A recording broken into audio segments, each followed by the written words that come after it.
So, hello everyone. I believe we are live now. This is Lloyd de Jong, and I'm here with the Patriotic Christian, also known as Roan. And I had him on with the Thunderous One on Sunday. It was a really good conversation about what's happening in the UK. And today we're back, just a one-on-one. And as we all know, the truth is under fire in the UK. There's heavy government censorship. There are very deep concerns that the current UK government under Keir Starlin is socialist.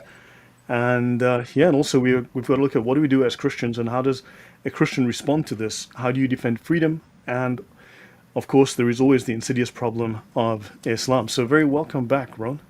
No, thank you ever so much for having me back. Yeah, you're very welcome. Good to have you.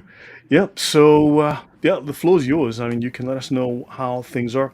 But just before we begin, I this is a different platform that I'm using. It's not the one that I'm typically on. So this is a test of a new platform that I'm running today. And while we are live, let me see. I cannot see the comments in the chat, so I'll be watching those separately in a separate window. I've got to figure out all this. I'm using the free version, which is very limited, so I won't have the same features as StreamYard. Next month, I plan to subscribe. So yeah, Ron, tell us what's going on in the UK. What is happening? People are very concerned, and speech is being chilled and muzzled. People are being fast-tracked to prison for saying hurty words.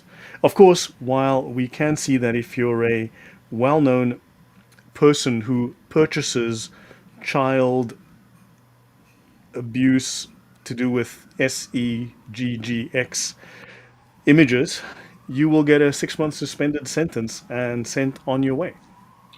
That's right. So, what we've seen here is a tyrannical, authoritative, totalitarian state where we've had the powers of the Labour government taking over, the Labour Party, sorry, taking government, and Keir Starmer, or as you would call him, Stalin, he has many names now, has completely gone against what he was promising the people in his manifesto, which politicians do anyway. But he has gone Mm-hmm. on to what we were predicting on us. When I say we, I'm talking about the majority of the British public who were more in line with the manifesto of the Conservative Party or Reform UK. And we were warning people about this. We were warning mainly the left that this type of stuff will happen. There'll be protests, there'll be riots, there'll be blasphemy laws before long, and most of the public at first they were laughing in our faces, saying this wouldn't happen, this can't happen. And as soon as Keir Starmer has come into power, he has cancelled. He cancelled the Rwanda scheme, so that basically gave an indication that we're going to be seeing open borders. We're going to see mass immigration on a level that the UK has never seen, and we are already seeing a massive influx of immigrants or immigration, illegal and legal, like none ever before. And those who have been speaking against it or trying to speak against it, especially when the attacks happened in Southport, they got slammed as far right thugs by the Labour politicians, particularly Keir Starmer. And he brought in stringent laws, made them active almost immediately to lock up people who were speaking up against the establishment. Now, the type of the style of governance that he has done in British politics is exactly like what you would see in North Korea, Russia, or China, a communist state. And it's quite worrying for us who live in a democracy because none of us have voted for this. We've lived in freely. It's our God given right to be able to protest, it's our God given right to use our freedom of speech. However, there are some certain words or sentences that Labour doesn't like the opposition or people who are against them talking about. And this could be anything to do with subjects like Islam, immigration, patriotism, in fact. Mm-hmm. And it's what we recognize as those who love this country, history, warts and all, that are being targeted by this communist state. So these laws that were brought in, particularly recently, were to target those that were taking part in the protests. Now, some that were taking part violently, and I don't condone any violence, and it's a shame that I have to say this because if I don't, then I could face prosecution. But I don't condone violence, and I don't condone those who were throwing missiles, bricks, and setting fire to hotels. However, the majority, the majority of the people that were protesting in a peaceful fashion. And we have seen people, old age pensioners, people with disabilities, people who have not committed a crime in their life, be locked up for stupid amounts of time, being with, and most of them were done live as well for people to watch. So you had the embarrassment of the whole nation Hmm. watching you be sentenced, and they know who you are.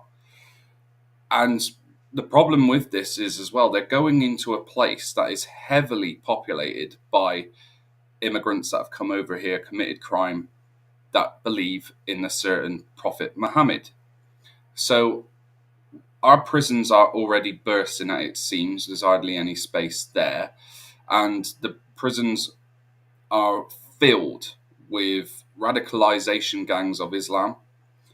And these people, these old age pensioners, disabled people, people who have mainly paid into a system all their lives without committing any crime whatsoever, have been thrown into the lion's den with them for saying something that the Labour Party doesn't like or Keir Starmer doesn't like, but also for sharing memes on Facebook, for saying things when they were angry on Twitter. And let's get this straight. We all say things that we don't mean at times in Hmm.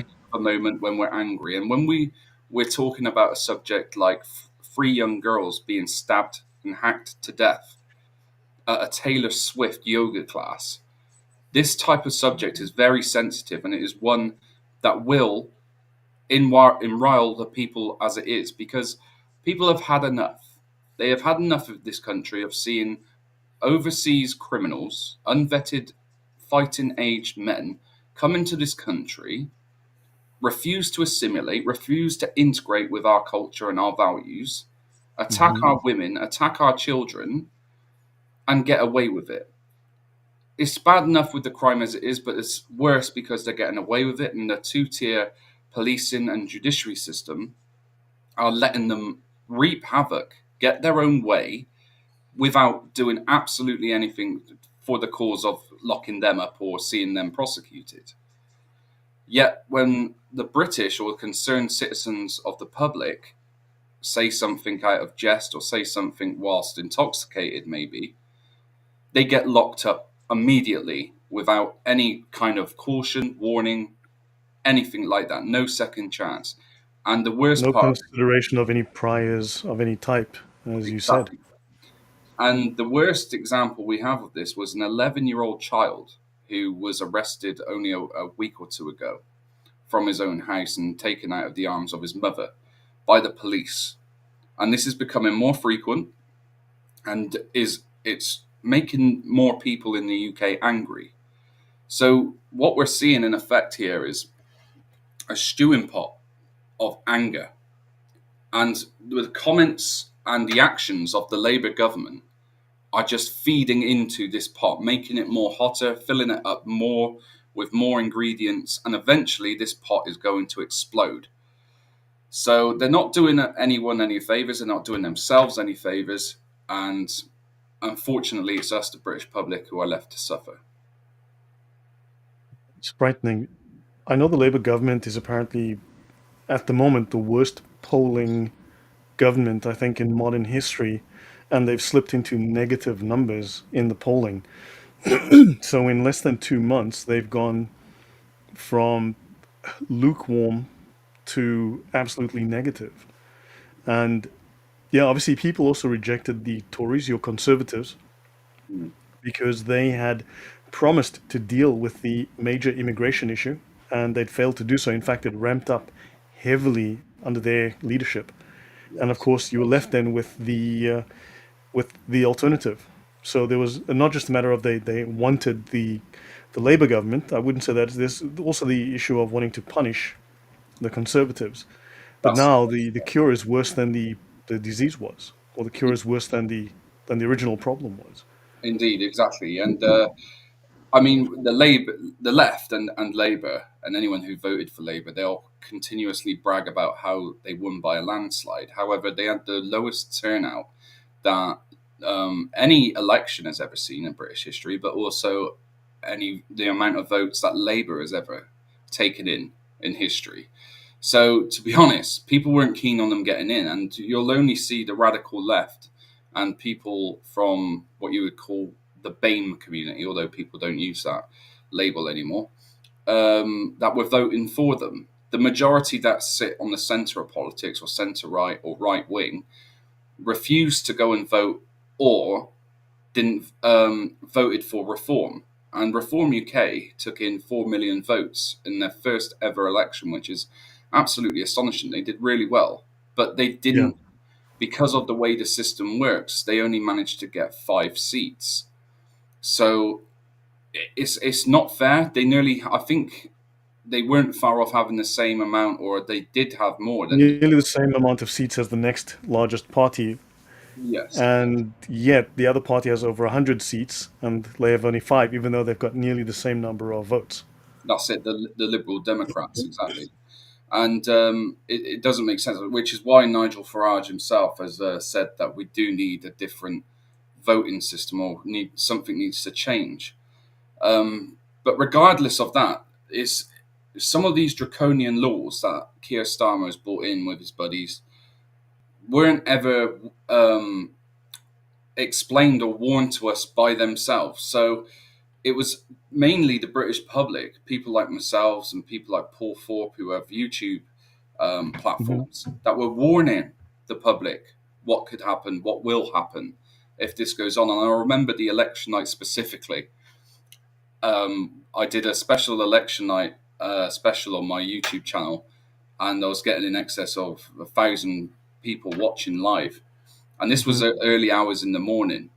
And I remember saying to everyone, you do know that if Labour do get in, when Keir Starmer gets the keys to this Downing Street, the whole system's going to change. And in a couple of months, it will only take a couple of months, we'll see riots, protests. We're going to see restrictions on freedom of speech, freedom of movement, and blasphemy laws. I said, you name it, it's coming. Everyone thought I was insane for saying that. And yet, Right. look where we How are. did you know he was going to go down this road? You just have to look at what a communist or a socialist would want to do. And not only that, there was hints anyway. If you look at the conversations Keir Starmer has had in the past with people from the, what you call it, Economic Forum, the World The Economic, WEF, yeah, World WEF, Economic Forum, yeah, um, the Klaus and Schwab guys, yeah. that's it, yeah, Schwab, and also conversations he's had with the like of the London Mayor Sadiq Khan about Islam and Islamism. He, I the really detest that term Islamism. It's a false term. It's a contrived word. It's Islam. It's Muslims. Islamism is an attempt to create a dichotomy or separation between Muslims who are doing very Muslim, Orthodox Muslim things like terrorism, blowing things up, and so on, and from the peaceful ones. And however, you don't see these peaceful ones preventing this. You don't see them acting as a bulwark against that. This is part and parcel of the ideology, and whether an individual Muslim agrees with it or supports it or not, it is still very much a fundamental part and mandatory within Islamic doctrine. So it's just Islam, it's Muslims, and this is a Muslim problem. I of mean, course. we don't see that. You don't see that any other group gets a pass by saying, "Well, it's just Buddhismism, it's just Christianism," Mhm. which to make a distinction from regular Christians and extra crispy. There's no such distinction. Yeah. So since Keir Starmer's been in power, and bear in mind he hasn't been in power long, we're talking 2 to 3 months. We've 51 seen days or something, 52 days. we've seen new laws that have put away some of the most vulnerable people in our British public for sharing memes or speaking up against the establishment. We've seen our prisons be emptied out with criminals, people who have killed babies and been put away for manslaughter. We've seen abusers of domestic violence be released on the streets, or celebrating drinking champagne. We have seen an attack on the hospitality industry by them banning smoking outdoors in pubs and restaurants across the UK. Yeah, That's yeah. another thing they're bringing in. They're also, today, we're only just talking about even changing the size of pints in pubs to 3/4 pints because there's a drinking problem in the UK. So what we're seeing is this whole tightening up on all our freedoms. So freedom to drink, freedom to eat, anything that we do, they want complete control over. And they'll say it in the most nicest forms and put it in legislation in a nice way so people don't see it as that. So Hmm. what we're seeing now is commentators like GB News, Talk TV, they are bringing this up, but they're bringing it up in a way that doesn't really make sense to the majority of the British public. So you have to kind of be the middleman between the British public and an independent news source to try and reach out to the public to say, this is what's going on, this is what will happen. Yeah. So the only good thing that's come out of this is the rise of independent journalism and how well it's working, because now the BBC, Sky News, and other platforms like that, no one's interested in, because even the media, working alongside the establishment, they have gone against the British public. They're lying to us. People can see it. They've had enough. They don't pay them attention no more. So that Right. which has even encouraged them to go even worse with their lies. So the ones that they have left will believe the narrative that they're putting on people. But Right. the UK is completely wrecked, Lloyd. In all fairness, the establishment are pandering to Islam. Um, the the British public are being trampled on. We've seen, as again, another thing that's happened is the winter fuel payment be taken off the old age pensioners. So there's going to be people in Got this. to pay for, you have to pay for green projects and electronics workshops in countries that are wealthier than Britain. There's no other choice, Yep. you know? And So, which is completely hypocritical. And then together, there's always there's the new argument now that well, we need migrants because the workforce and because the economy. But when you look at the cost to the economy, so sure, there's a certain amount of money they might raise from labor or jobs or whatever. However, every single migrant apparently costs the UK something like half a million over their lifetime pounds. yeah, So now you're looking at this multiplied by tens of millions. The cost overwhelmingly is greater than any benefit. And in fact, the benefit accrues to the migrant.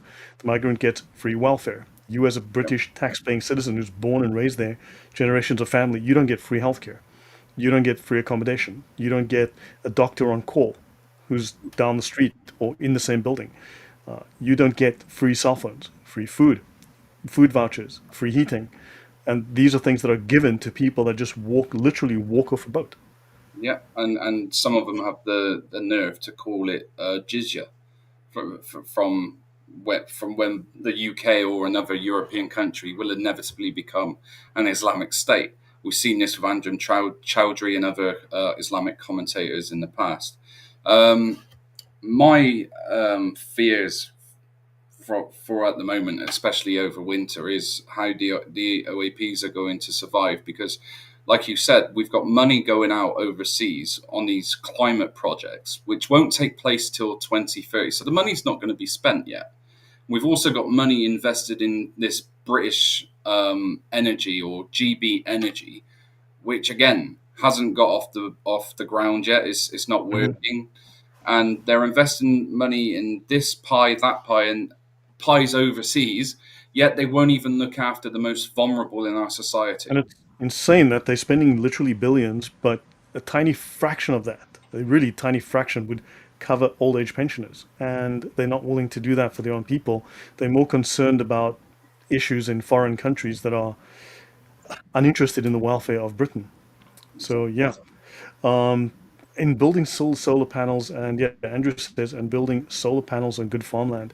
I have flown over areas of Europe where you see the most horrendous solar farms destroying farmland, and also these solar panels are toxic at the end of the day. Yeah, They use massive amounts of land, and they, I don't know if they can be recycled. And yeah, it's incredible. And of course, it's been a failure. Germany is deindustrializing. Mm. Germany is has now slipped out of the top 20 industrial wealthiest countries in the world. Germany is now dropping. And of course, energy has what quadrupled in Germany because they cannot provide energy to heavy industry. Heavy industry is leaving. You've got Volkswagen that's failing. You've got ThyssenKrupp, the steel manufacturer that doesn't have the energy because unreliables like solar and wind cannot provide the kind of energy that industry needs. And of course, it's they're now moving to Texas, I believe, and you've got issues of this type. So yeah, and Britain, your energy minister, I can't remember his name offhand now, he wants to do exactly the same thing, exactly the same failed policies. Because free energy was supposed to lower energy costs, make it more available, and give us abundant energy. That has not happened. It's only made things worse. No, So exactly. Uh, yeah, and also yeah, one massive. There's an interesting photo I saw online of a massive solar farm. It was incredible, but there was a hailstorm and it destroyed the lot. So now yeah. you've got this toxic effect of the stuff leaching into the ground, and yeah, It makes me laugh. I've had arguments with people about immigration on the left. I've had arguments about climate change on the left, and you'll have the same people who believe in human rights and international human rights pander about climate change and we need more electric cars. Yet when you tell them about the African children that they're killing in countries to dig up the, what do you call it? Is it lithium or whatever? lithium and nickel. You need Yeah, lithium and the nickel. nickel Yeah, to make the actual batteries for the electric cars. They don't haven't got a clue what to say. And it's yeah. the same with the immigration. When you talk about the level of immigration that's happening, the amount of money that's being spent, but when you boil it down to per capita per person, is immigration better off for society? It shows a completely different story. So it's yeah, the arguments they don't align. Yet we're seeing those that believe in this stuff in power. Which is Yeah. concerning. Now, also Malaysia has the largest reserves of lithium, which are necessary, which are very critically necessary for solar panels and also these wind turbines. And Malaysia is cutting up massive amounts of trees from their You forests. see how they're made, how they're in the production line of things overseas in these countries where people are literally dying from raking up what they have to rake up and the extreme hours they're Yeah, working to do it. It's insane. But yeah. if you present a video like this to the public, the government will come after you and say it's a load of lies, and it's just like nobody wants to talk about it neither, which is the big issue. It's only on certain channels that you have to search for that people will actually speak about these Well, topics. one benefit is I live in Poland, and I guess the Polish government, in that, at least in that sense, Yeah. is quite happy to have people say what they like. Question: a couple of things on Reform Party and Nigel Farage, because I sent you those questions, and there's a handful of sort of themes I was looking at, so I'll throw some themes out.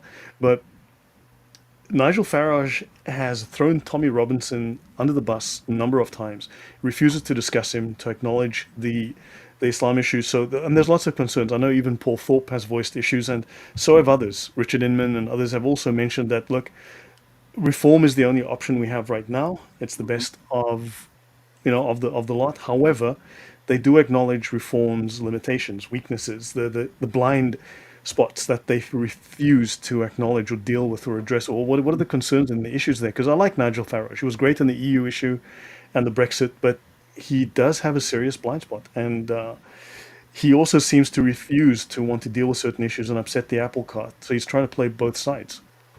Yeah, definitely. So my thoughts on Nigel Farage and Tommy. I mean, Tommy to me, he's a national hero. He's the only person in this country that has a platform that is speaking the truth. He is speaking the minds of the majority of the British public here. Most people didn't know much about Islam before Tommy came on scene, and when he's described certain topics about from Islam and migration that has woken up the masses, if you like, and it's become a great concern of the British public.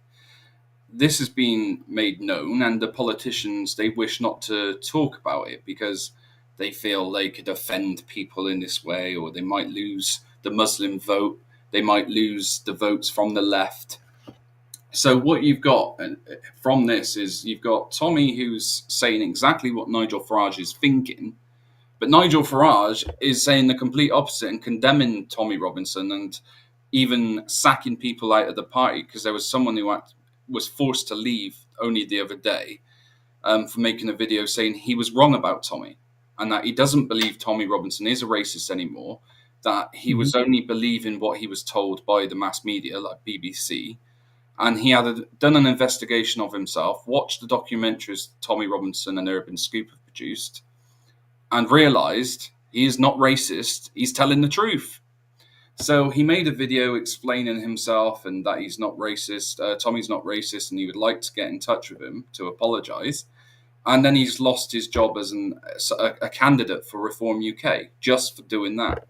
So that shows me Reform UK, they're not really that big on freedom of speech as they keep going on about. Now, Nigel Farage, as many other politicians, they are backed by multi-millionaire companies and people in the backgrounds that we don't know so much about. So he's going to have to be careful with what he says. However, like we were saying before we come on, his actual opinion could be different. So in regards to what you were saying just now, reform is probably the only best bet that we do have in the UK. I totally agree. It is the only one that is known. I mean, of course, we've got smaller independent parties like UKIP, that's still about, and there's other parties as well, Christian political parties. However, they're mainly in small little towns that nobody's heard of, so they haven't got that public outreach yet to reach the places where the numbers will matter. So reform, yes, they're the only ones that are close enough to deal with the problem or want to deal with the problems that we are facing. However, I believe personally they wouldn't be as extreme enough as what the country needs to go back to its original ways. So as far as I'm concerned now, unless a new political party comes up or an independent MP comes around magically, we are not going to see the same Britain what we once knew 10, 20 years ago. Yeah. You may need a martyr. And I mean, this is not something to celebrate, or it's just something one has to say with caution. Because now I'm going to speak like a Brit who's living under these new British free speech laws, but it may take a martyr for the British people to wake up and say enough and draw that line. I mean, if Tommy Robinson went to prison and then accidentally, I don't know, fell out of a window, 8 stories up, or which we all know that that's what they want to Of happen to him. course, yeah. The establishment wants that for him.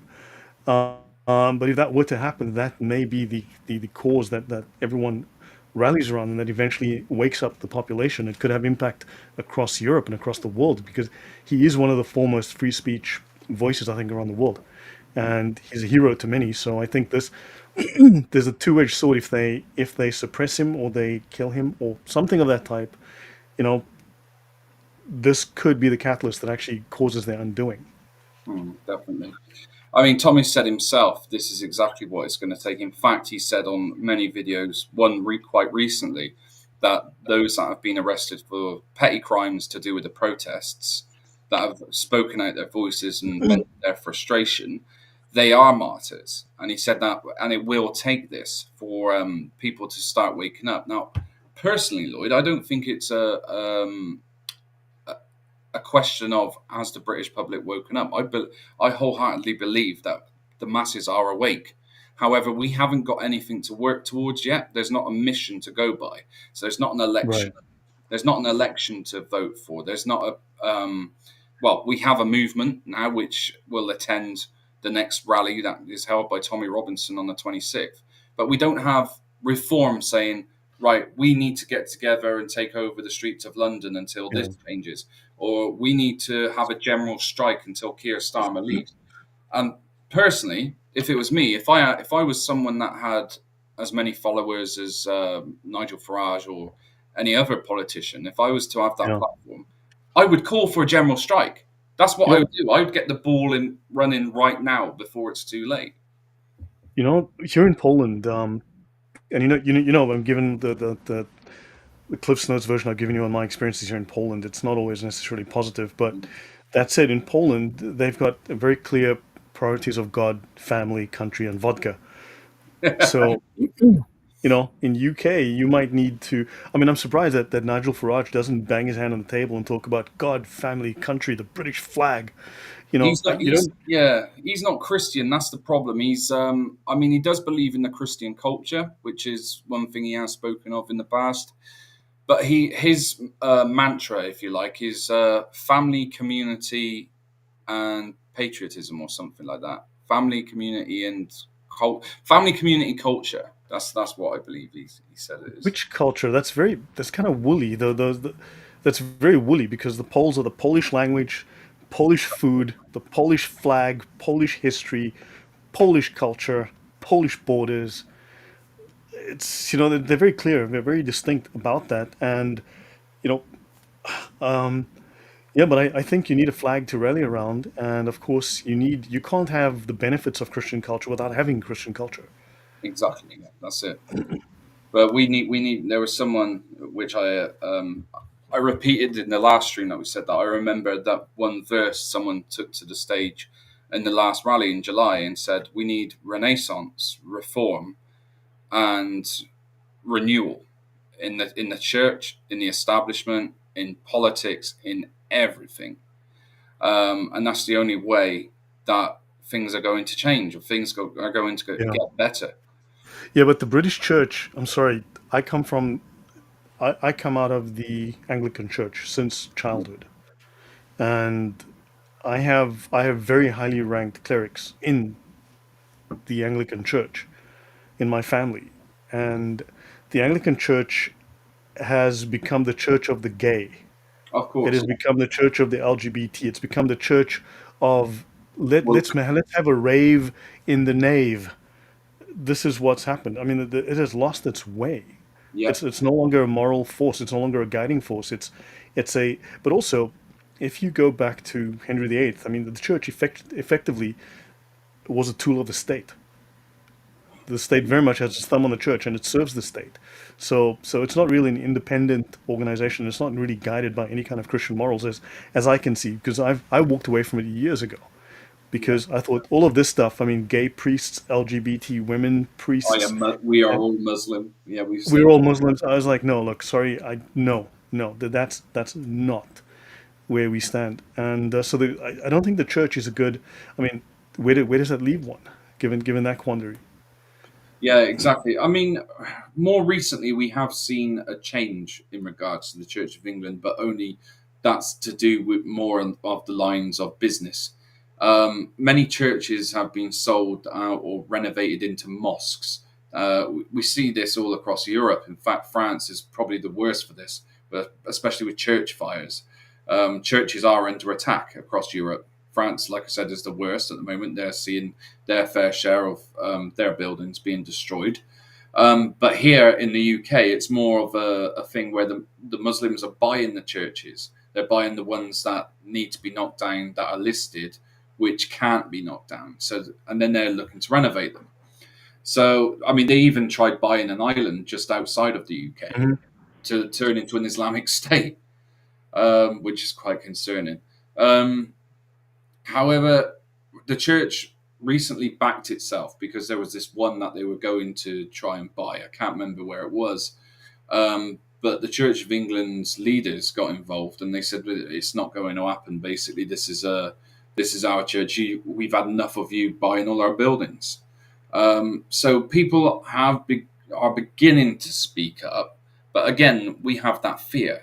It's that fear that if those who are at the top of the church or at top of the ladder, as you would say, if they was to say anything out of line or say something that the establishment don't agree with, they can see themselves out of a job. They'll see themselves without their parish or Hmm. locked up with the new draconian laws that are in place.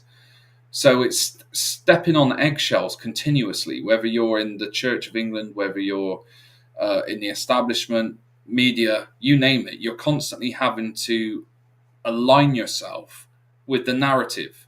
of the establishment and the press. And if you don't, Hmm. then you're a target. Yeah, no. Do you see the something I'm noticing though is that I see more and more discussion by political commentators and social commentators on the need for Christianity, the need for Christian community and Christian values. It's like they realize this is the thing that's missing. This is the glue that binds everything together. That all of our values come out of the Christian church. So I do see more of this. I see people noticing the loss or the lack, and starting to say, "Hold on, but this thing is missing, and something else is coming to fill in that space." Even Richard Dawkins, as incredibly ignorant as that man can be, Mm. has noticed this. I mean, he still goes and he still, despite making these statements, he still goes and attacks Christianity whenever he can. But that said, he realizes that he wouldn't want to live under Muslim culture, and in fact, Muslims don't want to either. They all come Well, here. So but saying that, and I mean, it's all well and good Richard Dawkins changing his mind now. It looks more inevitable that the Europe may fall to Islam, and unless they start pulling their socks up. Richard Dawkins has been one of the contributing factors why people have left Christianity and yes. stayed away from the church. So Richard Dawkins, along with Stephen Fry, I can't remember his name now, who's passed away, but he was Yeah. good. I enjoyed watching him. Christopher Hitchens. I enjoyed watching him when he spoke about Islam. However, he also had the same attack and level of attack as he did Hmm. on Islam with Christianity. But those main three are probably the main reason people have turned away and turned their backs on the church. And this is I've said this so many times. When you turn your back on God, He turns His back on you, and we're seeing this like on a scale, but with nations. And we've read in the Bible so many times as Christians what happens when a nation goes against God's will.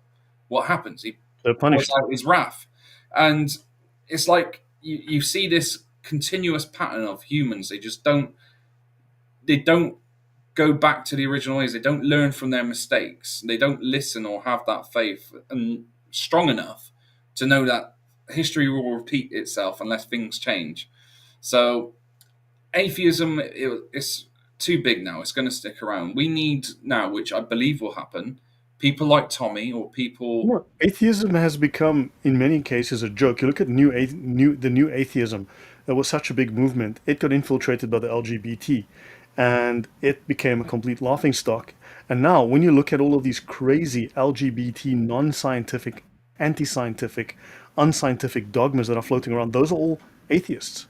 Yeah, So exactly. atheism is now supporting crazy claims that men can have babies, and I'd love to see that happen personally, but I And they're don't think writing it's. that into science now, Louis. That's what I mean. So does Yeah. it shows people already that should we have believed what we believed when we were at school then? Because if they're writing stuff like that now, that a man can have periods, how do we know you weren't lying to us about the Big Bang or anything like that or evolution? So Well, yeah, I think they will lying about evolution, but that's a story for another day. yeah, of I course. mean, I've covered Darwin at length. I've covered Darwin at length on my channel. I've done maybe 20 hours on Darwin, covering information about Darwin's life, his beliefs that are, oddly enough, very much heavily inspired by Islamic mythology and Sufi myths Mm. and poetry and such. So he was actually gleaning a lot of his ideas from I'm Sufi glad you said Muslim that because writers. I've always thought that as well when I've read So it. again, sorry. I'm glad you said that because I've never heard anyone else say those things. I've noticed that myself when I've looked into Darwinism as well. It's yeah, Yeah. it does come a lot from Islam and its history. Yeah, I've got like 8 or 9 episodes on Darwin, and it's what 16, 20 hours, whatever it is, and it's Darwin was a psychopath. Darwin was morally bankrupt, morally corrupt. Whatever good he might have said, it was offset by the bad. I mean, he was someone who promoted scientific racism. He created the whole eugenics movement. Everyone likes to say, no, well, it was his cousin, Charles Galton, whatever. No, no, William Galton, whatever it was. No, Darwin said those things. It's been part of his family legacy. All of his kids were involved in the eugenics movement. Mm. So it's simply a way to try to rescue Darwin's reputation.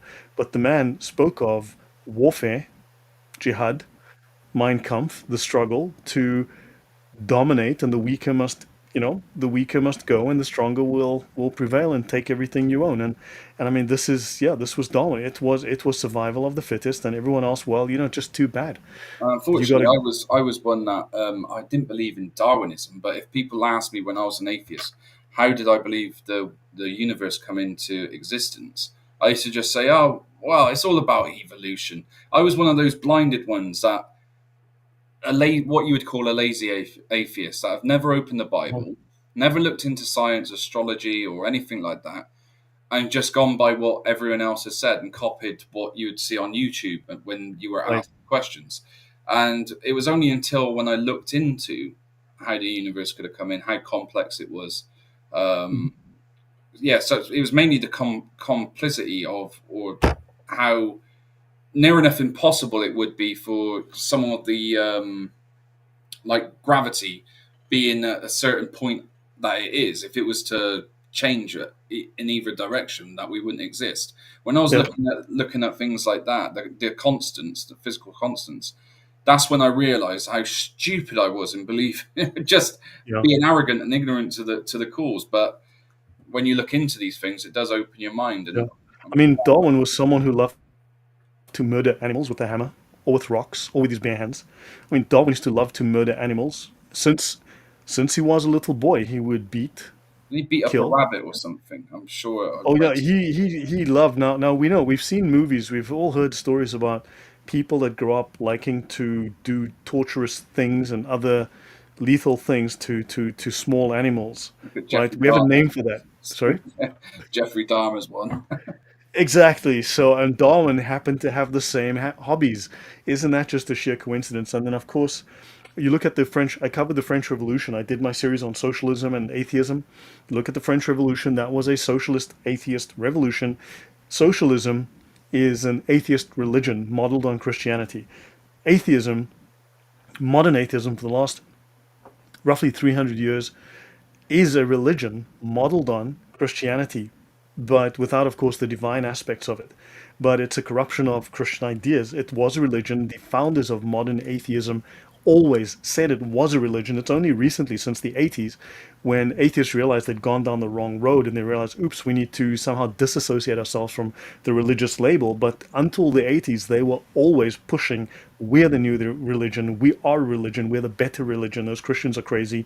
But of course, if you look at atheism in political thought, it has been the most murderous ideology of the last 250 years. When you look at socialism, how many people it's killed. You look at the French Revolution, that was an incredibly brutal genocide. So atheism has nothing to offer people, and it's just destructive. And now it's the engine that's powering LGBT craziness. But moving on from that, so this twit again. You've got the Muslim revert. Yeah, what an idiot. So Islam is also dwindling. You will notice that you've got, for instance, take Iran. You've got over 50,000 mosques closed. You've got all of these Muslims that are the apostasy. Have a look at those videos on YouTube. Look at these major Islamic dawah experts talking about the apostasy of, of the flood of apostasy. What do they call it? The tsunami of apostasy. So there seems to be an issue, but also Christianity. Oddly enough, the story of Christianity is dwindling. It might be dwindling in a town in Britain. However, Christianity is actually growing in South America. It's growing in Asia. It's growing in Africa. So it's massively ramping up. In fact, it is now the fastest growing religion. Islam loves to make the claim, but it's actually not true. No, only So, by the demographics of when you talk in concerns of population like increasing. If you want to talk about breeding, yeah, the Muslims they're doing their bit. Of course they are. yeah. However, Also, the Muslim revert is claiming that everybody is born a Muslim. oh, You know, reverted to Islam because his soul was originally Islamic.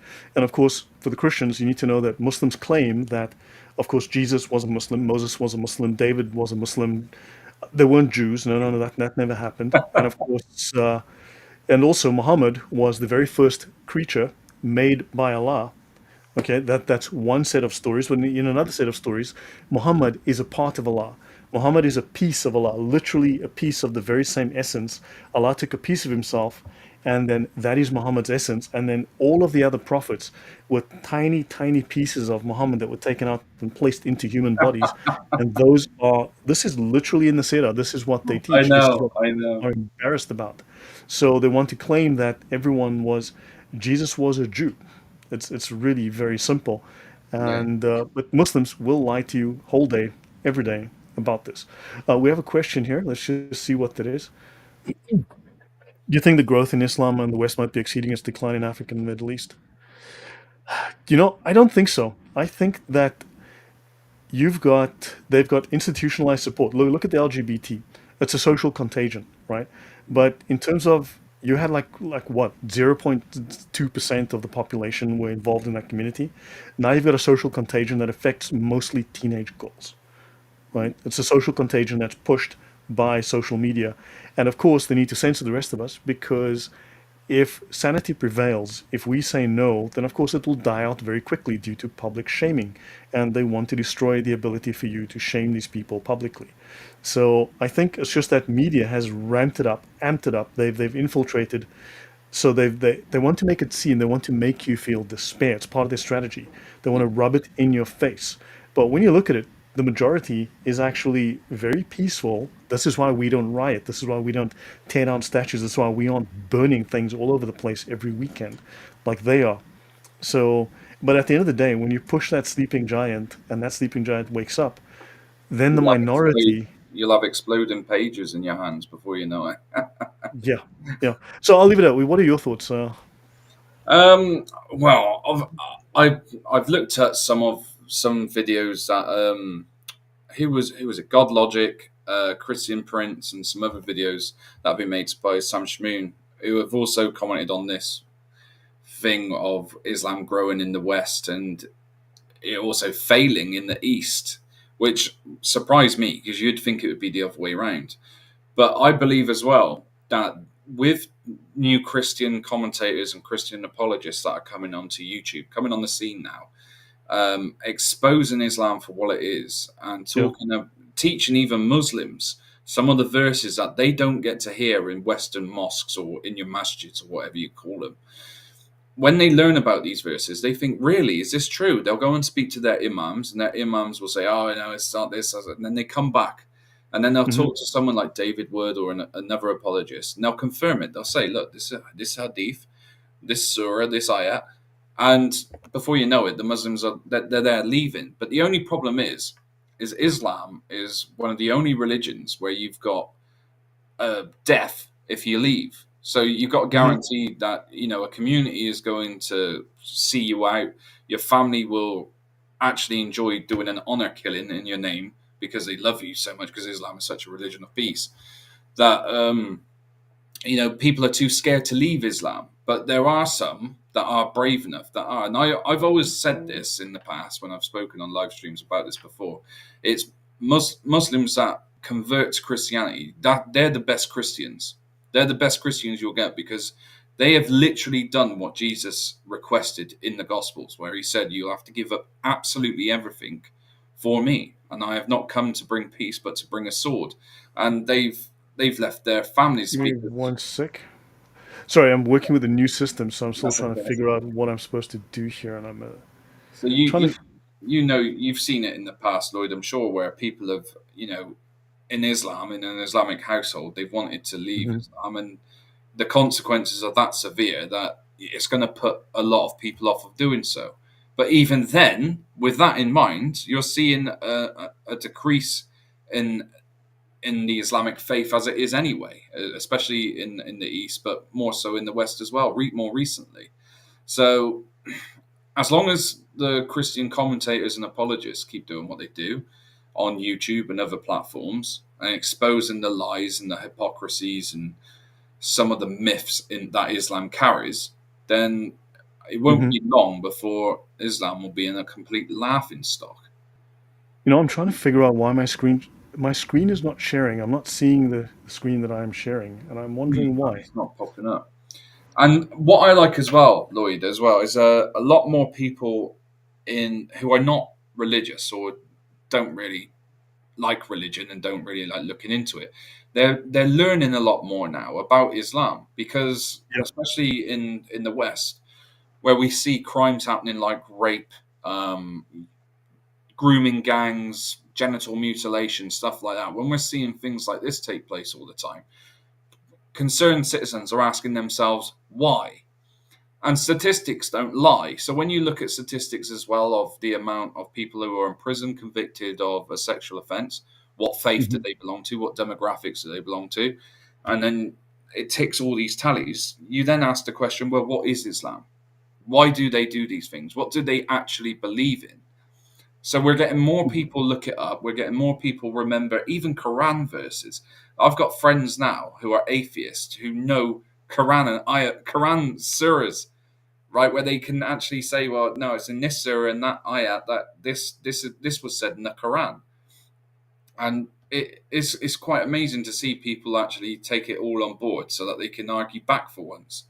Because one thing that is happening, which you can see on most towns and cities now, is the preaching of Islam by imams and dawah teams, and you're seeing tents pop up out of nowhere saying Jesus is a Muslim or Moses was a Muslim, and you go over to their stores to have a conversation. They're giving you free Qurans, free books here, there, and everywhere, and yeah, they're trying to get people on board that way, but people are What I arming find themselves crazy is with knowledge. I've seen Christian preachers get arrested for talking about Jesus, Mm. talking about the gospel, discussing the Bible in the UK, and Yet you can yet call for I've jihad and never. intifada.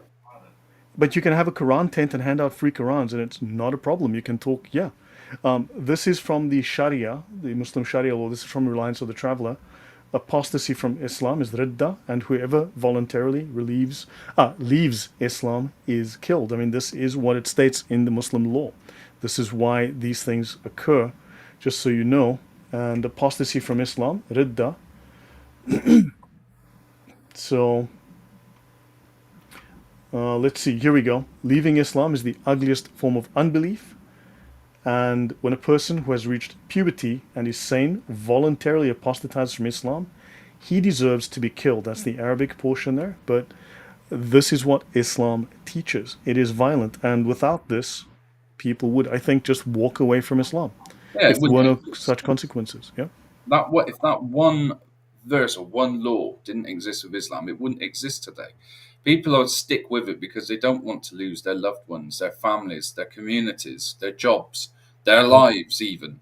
So that's why in the Middle East, because these laws are actually imposed, of course you're Mhm. going to see Muslim majority countries over there in the Middle East, and although it's not as much in the West, like say here in the UK, if you was to leave, you've got the protection of the law here to look after you. But you still, if you've been brought up a certain way to believe in certain things and you've been brainwashed that much that Mhm. you truly believe that Muhammad flew on a unicorn to the moon and that Moses punched the angel of death in the face and that mountains move and suns set in muddy pools and God knows what else, talking ants, spying birds, you name it.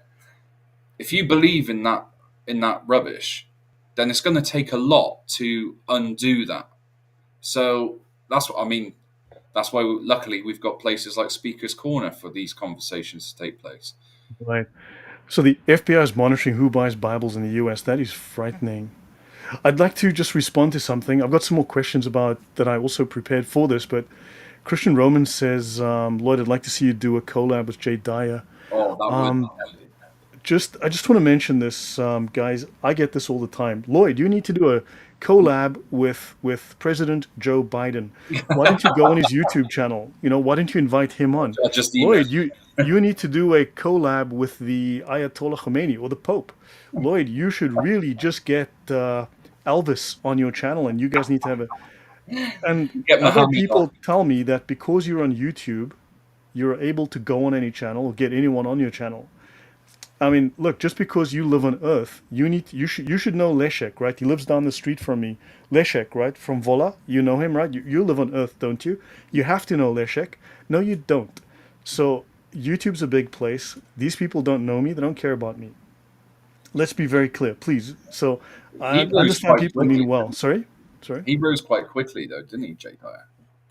He did, yeah. But obviously, he's also doing the shows with Alex Jones, right? The Oh, political I know. shows with Alex Jones. But that said, the fact that I'm on YouTube doesn't mean I know these people. You'd be amazed how many emails, how many DMs I've sent to people, and 1% of them bother to contact me back. And many times, I recently had, we had Gurumit Singh, who's one of the founders of the EDL, right? One of the original people, very lovely dog that. I And we set 4 dates for him to come on and have this conversation with me as well. And he canceled on me last minute 4 times in a row. Now, now I am expected to believe that he canceled last minute 4 times in a row because he had legitimate reasons. I think that's stretching credibility there. So this happens as well. People cancel on me. It happens, but it's not as easy. Lloyd, you need to get Hatun Tash on, get David Wood on. Look, with some of these people, I may or may not know them, and I may or may not know things that you do not know because I'm in that community to some degree. I know things, I've learned things, I've experienced things. I don't necessarily talk about them, but let's just say that things aren't what you might think it is. So I just want to get that off my chest because people will tell me these things, and it's like I can just call Joe Biden up and, hey Lloyd, get President Trump on. Why don't you go on his channel? It's like, It would okay, be nice if you could, wouldn't it? Yeah, it's just not as easy as that. I it know doesn't work like that. And I've had people no. argue with me and tell me, but it does work like that. You just get on the phone. It's like, sure, sure. The amount I of said, people I've messaged saying, "Look, we fancy doing a stream. Can we talk about this?" And again, same thing. Like they don't even reply, and they read the mail as well. And you'd think, "Well, this guy surely he'd want to talk about this something like this." But yeah, once you get to a stage with YouTube, I've always seen this with everyone. When you get to a stage of you've got that many people messaging you, wanting to do things with you, and you want to do things with them, and so on and so forth, and you're busy. I get that, but there comes a level of arrogance that goes with it as well. This like I'm better than people as well. So humility completely goes out the window when you, I believe, reach about Mhm. 500,000 or something like that subscribers. There's people I know that they believe the sun shines out of their backsides because they've got so many followers, money coming in from super thanks stickers, stuff like that. Yeah, They yeah. won't entertain people with Al- 20K yeah. subs. Also, I discuss issues on Islam that are uncomfortable for many. So I think I kind of live on that fringe, on that edge. And I mean, if the audience wants to contact these people and encourage them, please do so. But then also, I will say this, and I don't know if I've said this before, I guess, but and I'm known for kind of saying what I think. But a lot of YouTubers that you know are complete assholes. Christian YouTubers are total assholes. Seriously. Sam Shamoon So, could be one as well. I've seen him. sorry. Don't get me wrong. I've learned quite a lot from Sam Shamoon. However, he's one of them. He says things that are completely unchristian at times, and he will attack people Yeah. in the faith. He will. Yeah. So yeah, guys. I mean, it's sometimes you just form your own circle and just grow your own thing. And if you want to talk to these people and ask them, sure. I've reached out to a lot of people. I've gotten referrals, and sometimes it works, sometimes it does not. It's just, and sometimes yeah, you send a lot of emails, you have a discussion, it goes nowhere. It's just how that is. I wish it were that easy. I wish it were that simple. Maybe my channel's not big enough. Maybe if I'm at 200,000, that might be different. But then my politics could be wrong, or I tackle subjects that are too contentious. There are issues there that places people don't want to go. Yeah. I remember when I first started watching you live, and you came on with Thaddeus on Reason Dancers, and we did that live stream together. I was invited by Thaddeus to come and sit with you on the panel, and Right. you were covering teachings from Heavenly Ornaments of Reliance of the Traveller that were talking about the skin between a child's anus and vagina being torn, and if they had to wash or perform ghusl Right. before or after. And I remember halfway through the stream when I had to say, I've got to go. And I was gone. You were like, yep, cheers, see it. And it was just too much. I had to leave. Since then, I've kind of hardened my shell to Islam. But that was when I was first starting to look into it. And wow, I'll never forget that. Okay. Oh, that's interesting. But yeah, so let's move on. So at the moment, look, in defense of free speech, you and many other British patriots are working hard to create these social events, these rallies, these unite the kingdom rallies. And I think these are a really good effort. And of course, these are at risk because you never know if there's going to be some kind of threat, some kind of agitators who come in, people trying to undermine the event, cause violence, and so on. But you guys are doing these things. Tell me about this and the positive effects these are having. And there's another one coming up, I believe, on the 26th. Tommy's planning to be there. I'd love to have him on the show. I've been following Tommy Oh yeah, since the yeah, EDL started. I've actually been following Tommy for about 12 years now. So, yeah. you know, Same, uh, same. So yeah, so I've had the privilege of attending both. So I went to the one in June the 1st. That was in Parliament Square. Absolutely amazing. We didn't expect the amount of people that was going to turn up. But again, it goes with what's going on in today. People are waking up to what's genuinely taking place. People are getting sick of kids being raped, killed, threatened, and all these people like Mohammed Hijab, Dili Hussein talking about Britain becoming an Islamic state or Europe being invaded to the point where it falls to Islam. And people are getting wise to it now and they're waking up to it. So they've had enough. And we're seeing a lot of people who genuinely did believe Tommy Robinson was racist and they believed what the mass media told them, that have looked into him and thought, he's saying what's on my mind. He's speaking the truth. mhm. Hang on a minute, I can resonate with this man. And these movements that and these rallies that we have taking place, they're joining the people, they're uniting people to come together to celebrate British culture, our British values, everything, our history, our heritage, and we're coming together as well for I wouldn't say a battle, but in knowing what's going on and what could take place in the future, that we are all against what's taking place and that we Right. want change. That's what we are advocating for. We want change. We are protesting in a peaceful manner. There's been no violence at any of these rallies. We've had people try and cause trouble, but you'll get that with everywhere you go. And the numbers that we've had, if you look at Notting Hill Carnival, this so-called uh, carnival where there's peace, love, harmony, and it's multicultural and everything's amazing. And people get Yeah, have metal objects plunged into their bodies and they end up on operating tables or unalive. well, we had two people die at the previous one, 8 people were in hospital, 37 people stabbed in total, 347 arrests. Uh, Mostly peaceful then, because there were thousands of people. yeah, I That's how think they do it, right? there was 36 emergency workers attacked. We had CCTV footage of people defecating and urinating on people's walls outside their homes. So yeah, these events are completely different to what we're seeing with Tommy Robinson and Uniting the Kingdom, where Hmm. everyone has come. We've got families, people of all races, all backgrounds, all colours, creeds, and everyone has had an amazing day. They've watched the documentary. Tommy has always put on some music, some comedy, some kind of show to put on. So the last one was the documentary Silenced, which shown everyone what has taken place deep within the establishment, the judiciary, and our two-tier policing system. And yeah, it's waking people up. People are watching live. Those people who didn't feel safe enough to come out or didn't want to get in trouble for attending, if they didn't come at June the 1st, they come in July. If they're not coming in July, they're coming to this one in October. So each Hmm. time we've gone from 40 to 50,000 on June the 1st to now 100,000 in July with 1 million people watching worldwide on just on one X platform. And then we've got this one happening on the 26th, which I believe will see 150,000 people plus. I hope so.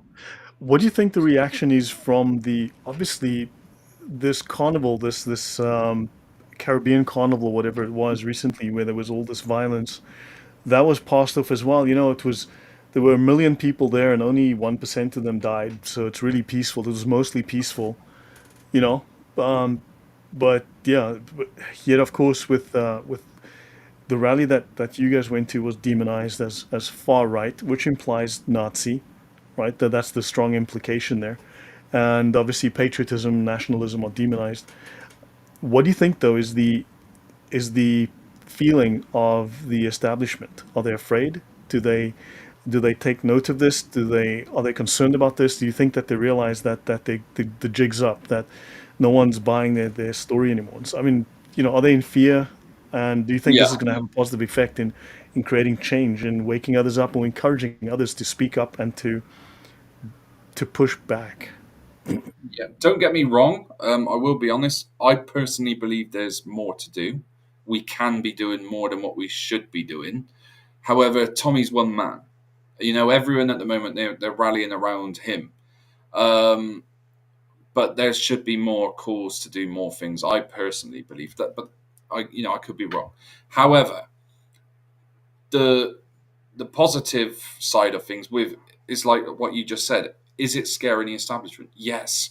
You can see that because literally within hours after Tommy doing the rally, the next day he's arrested on counter-terrorism charges because they are. I mean, they've even silenced him in the past. The documentary that he's shown on the 27th Mhm. of July, he written or signed something saying by a judge 3 years prior that he would not air it or release it into the public domain, and he did. And that's why we're seeing these arrests and these charges being put on them, contempt of court. They're trying to dig up things from the past where they literally had to go and look into certain areas of where Tommy has been and try and find something to stick on him to Mhm. get him into prison because they want to silence him. We know But how. this is what the Trotskyites did. You find me the man, I'll find you the crime. You start digging, you start looking, and Yeah. if you look hard enough, you're going to find in anyone's life, you're going to find things you can use to trump up charges. To excuse the pun. Yeah, exactly. I mean, he's done an amazing job confronting those that were responsible in the grooming gangs for those 1,400 young innocent girls that didn't get any justice for being raped, beaten by these Pakistani Muslim men in Rotherham and Telford and other places as well, which is still taking place in our towns and cities elsewhere. And I mean, he gets credit from us, those who attend the rallies, but he should be getting credit from politicians because he's the only one out there that is willing to speak or do anything about it. And he has gone to these perpetrators where they are working in their restaurants, confronting them live on camera to film in the 5-part series that he's done, The Rape of Britain. Um, and he's exposed Black Lives Matter. He's exposed Hope Not Hate. All these organizations which are supposed to be peaceful and bring about this amazing multicultural people, this utopian style society. Yet Tommy's exposed them all for who they really are, what they actually get up to. They even tried. Multiculturalism does not work. It unless you all rally around one flag and culture. This creates a low trust society. This creates Of course. fragmentation and distrust. The safest environments, the safest countries are the most homogenous. Exactly. And it doesn't mean that people of different color or different faiths can't get on. Of course they can. I mean, look at the Hmm. Sikhs, the Hindus, the Jews, they get the Christians, atheists. For the most part, we all get on in society, especially in Western democratic countries. There's just one demographic that refuses to do so. And people are waking up to this now. There's like people like Tommy, they're speaking about it. The establishment don't want him to talk about it because they've got their ways where they believe that migration is the benefits of or benefits the economy. They want more of it, especially the left. They're come in. We will look after you. And yet Tommy's saying, hang on a minute. You don't want this to keep happening because this, and this. Here's some statistics. Here's what they get up to. This is what they believe in, and people are going, really? Yeah, we don't want that no more. We don't want our culture disappearing. We don't want the UK to become an Islamic state. So, yes, he's a massive threat to the establishment. He has Hmm. woken up people by the masses recently, not just here in the UK, but worldwide. We've seen people attend the rallies from Australia, Canada, the States. Real beef with Big Don Keith. Do you know Don Keith from America? I follow him on Twitter. Actually, people would be surprised. I follow a lot of the well-known American and UK and even another European commentators on politically. I do follow them actually, so I know many of the names.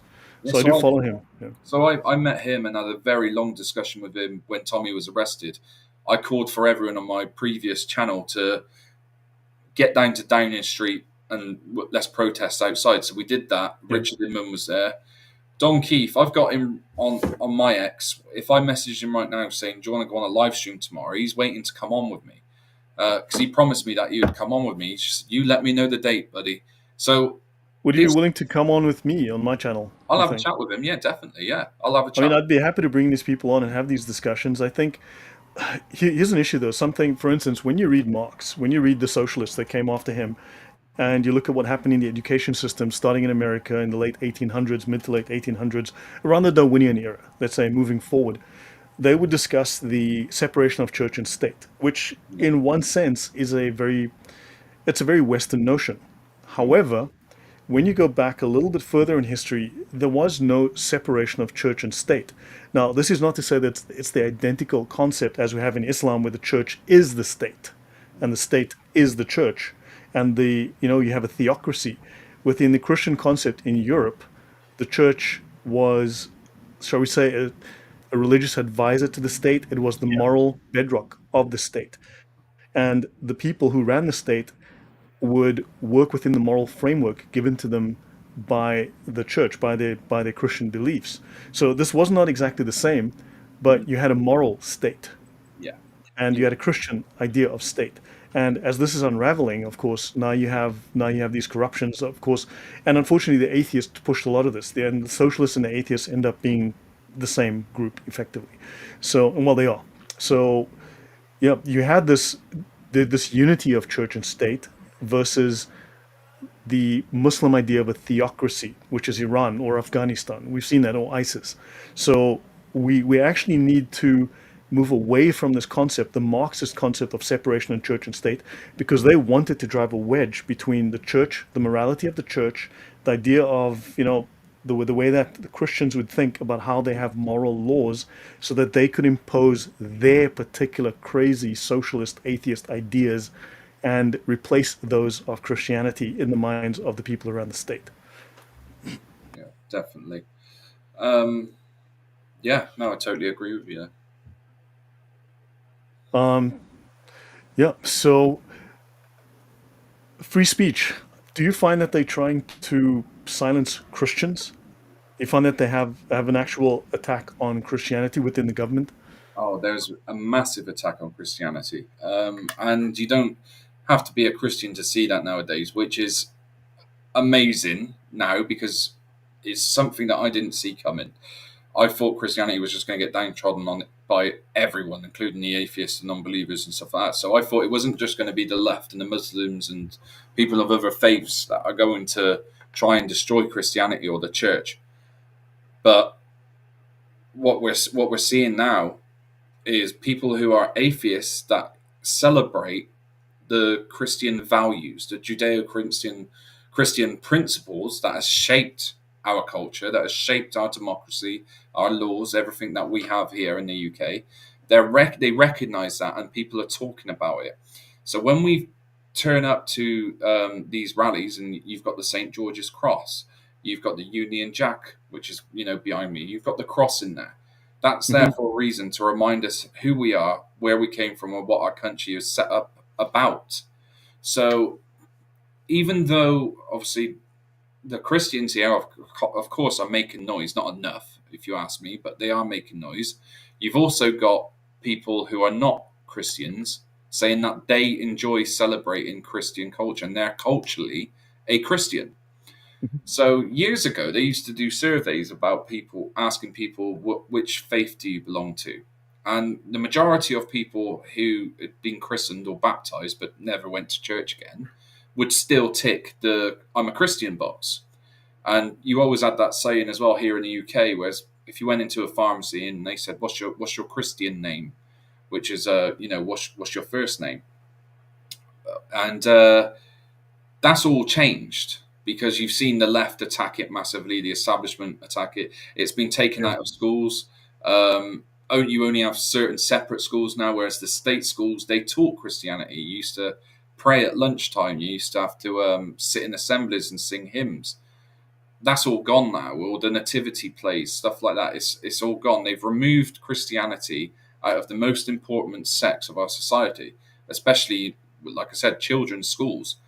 So people are growing up blinded by that, and it's become quite the norm, if you like, to reject Christianity or attack it. But now, on the establishment scale, you're seeing people being arrested for praying in their minds. We had a woman arrested on 2 occasions for praying outside an abortion clinic in her head, not with words, but just in her head, silent prayer. Another man Right. as well, arrested for preaching, just for preaching in a town centre.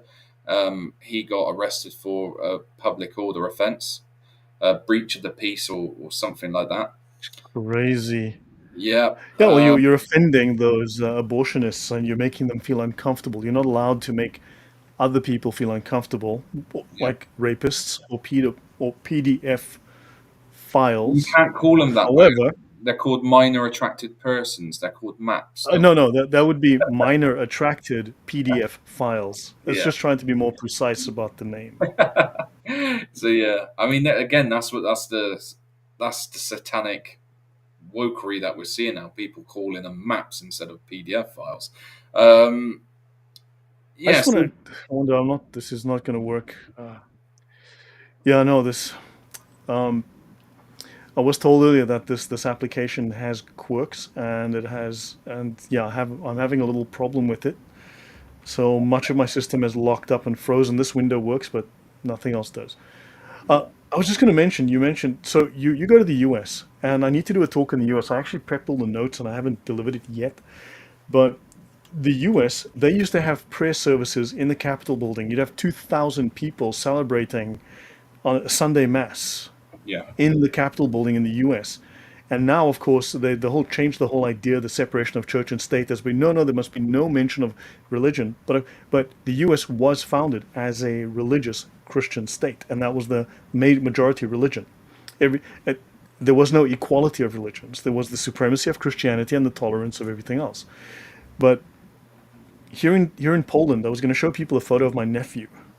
He's like 6 years old.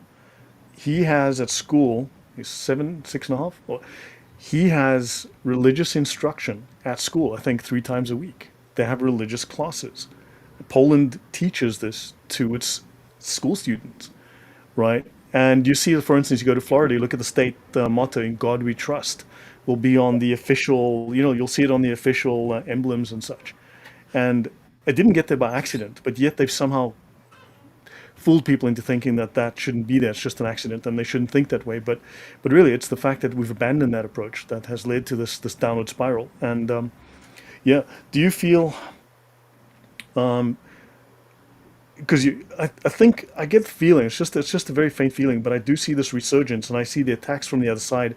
One, because they smell blood, there's weakness certainly, but on the other hand, they feel like they are close to achieving their goal. That's another, but also they feel that they have to push because they see that we are fighting back. They see the pushback coming, and social media, X is the one platform. Even YouTube, despite the censorship, seems to be changing things. We see a resurgence in France. You see Germany. You see, I mean, definitely other countries as well are starting to say, "Hold on, wait. We happen to like our culture. It's okay to be white." And sometimes it's, we don't want all of these crazy foreigners. Do you find that social media, and how are you using social media to change the fight against mass media?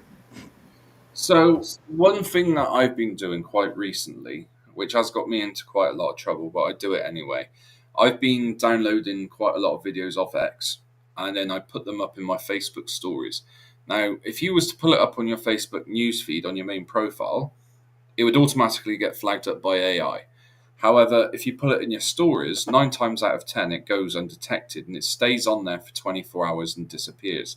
So I've been taking the majority of the content I produce off of X. I download it through some kind of system through Google. Just type in Twitter downloader, MP3 downloader, or MP4 downloader, and I'll pull it up on Facebook. And I've been teaching people that way through my Facebook what's really going on.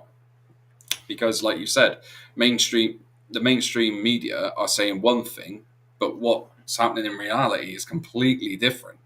So Mhm. when I'm putting these stories up, I'm getting people message me all the time, friends and people who I've been on my Facebook for years that I barely spoken to. They're messaging me now saying, "Where did you get that video from?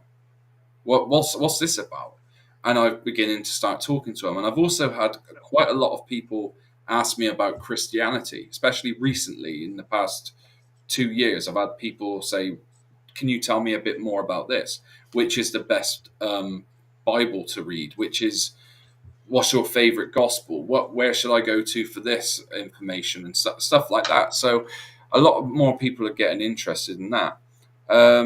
Obviously, with my YouTube channel, I'm building that to try and educate people more about Islam, like yourself. Though I'm nowhere near as good as you, Lloyd, but I know enough Mhm. to bring up some topics to Muslims, non-Muslims alike, but also to preach about politics, patriotism, and Christianity all mixed into one. So some people say that you can't be a Christian and be into politics, and there's many Christians I know that won't actually vote. They say they will leave it into God's hands. But I said, well, someone's got to vote anyway, so you will get some of them. But I believe that obviously, in the name, the patriotic Christian, that you must be heavily invested into what's going on into your country and who's in charge. Because if you're I not, find that level of passivity is just cowardice or neglect. It's negligence to say that, well, because you've been given the capacity to act in a moral manner, and if you say, well, I'm just gonna ignore all of that, and things are happening, evil is acting in the world, and you are just gonna stand by. You are just literally gonna stand by and do nothing while yeah. evil is active in the world. I think that that's negligence. That is just. I believe that's wrong. I And think we need what to. You what still leads have to look. You still have to act. I mean, now the outcome may be not something you can determine, but you still need to do what is moral. If you stand by and say, "Well, I did nothing," you're like what's the parable of the servants given the coins? This guy uh, got his one coin, just buried it, and said, "Well, yeah, that's it." yeah. I can't remember that Okay. parable as such. But what we're seeing is that the main reason for that, though, Lloyd, is people on the left who are Christians. They all use verses out of context, like, "Oh, we're not allowed to judge. It says, do not judge your brother. Take the plank of dust out your own eye before you take the speck out of dust out your brother's." And then they'll say, "Oh, Jesus said to love your enemy and to love your neighbor and to pray for them, pray for those who persecute you." Um, so we hear those verses being taken out of context, and they'll Hmm. literally. That's why you've got some of these priests now saying, "Jesus said, do not judge, so we don't judge people. Jesus said, love your enemies, so we should love absolutely everyone, no matter what they do, no matter what they say." And you'll get that level. Literally, take that, interpret that as complete genuine. So I mean, of course, the words are genuine, but what they'll do is they'll take it out of context and they'll say, Hmm. right, we need to wrap our arms around those that are stabbing the crap out of us and our kids. And yeah, let's Yeah. just look after them. Let's As house if them. we're not supposed to make judgments, as if we're not supposed to make some kind of moral calculus and then act on those things, as if you're not supposed to correct people, you're not supposed to act against evil. That's, I think, again, that's a, you've got the left, again, you've got the communists who've tried to redefine what Christianity is as something that's incredibly passive so that you won't get in their way. By the same token, I find that within Western culture, and I'm speaking as an African here, that winning seems to be wrong. It's like it's wrong if you're a Westerner to win because now you've got to let all of the other people win, and it was wrong of you to have won in the first place. When really it's just a matter of it's guilt. It's that white guilt. They try to guilt you into being passive so that they can take everything from you. And yeah, I mean, if you win on merit, you win on merit. That's it. Uh, Yeah, yeah, there's thought. what was I going to say?